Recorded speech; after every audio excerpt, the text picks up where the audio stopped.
Hello everyone, कैसे हो सब लोग। आई होप कि सब बहुत अच्छे से होंगे। इस वीडियो में हम डिस्कशन करने वाले हैं सेक्शन बी के क्वेश्चन नंबर 23 के सॉल्यूशन के बारे में।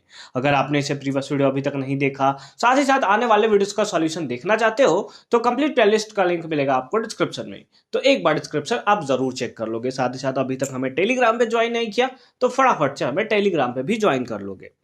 क्वेश्चन नंबर 23 क्या है? What is the purpose of making urine in the human body?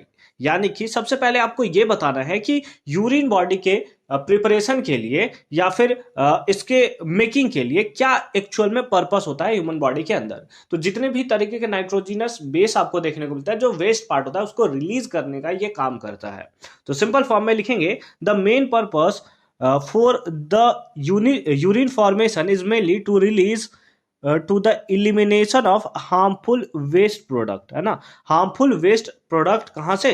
From the body which are toxic in nature, है ना। इन सब को वो क्या करने का काम करता है? इलिमिनेट करने का काम करता है। या फिर आप लिख सकते हो कि नाइट्रोजिनस सब्सटेंसेस जितने हमारे बॉडी में होते हैं जो कि हमारे बॉडी के लिए हार्मफुल है, उन सबको ये रिलीज करने का काम करता है। ठीक है, अब आते हैं आगे में दिया था नेम द ऑर्गन, है ना। Name the organ that store and release the urine, यानी कि वो ऑर्गन बताना है जो स्टोर करता है। तो स्टोर कौन सा करता है? तो सिंपल फॉर्म में आप लिख सकते हो यूरिनरी ब्लैडर,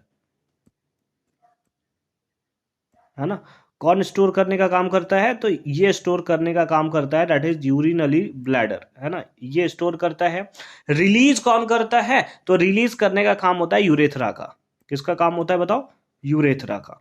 ठीक है, तो ये सारा का सारा पार्ट हमारा यहां पर हमें सही आंसर देखने को मिलता है। ठीक है, अब अगर आप देखो तो पहला वाला ही पार्ट है कि यूरिन फॉर्मेशन का एक्चुअल में क्या काम है। तो उसमें अगर आप लिखना चाहो तो अगर पॉइंट वाइज, तो आप कुछ और पॉइंट्स भी ऐड कर सकते हो, जैसे ह्यूमन के बॉडी के पीएच को मेंटेन करने का काम करता है, उसके साथ साथ ब्लड को प्यूरिफाई करने का काम करता है, उसके साथ साथ मेटाबॉलिज्म को इनहेंस करने का भी काम करता है। ठीक है, तो इस टाइप से अगर आप लिखना चाहो तो उस पॉइंट वाइज भी आप आंसर जो है वो लिख सकते हो। अदरवाइज ये आंसर भी एकदम आपका सही आंसर है।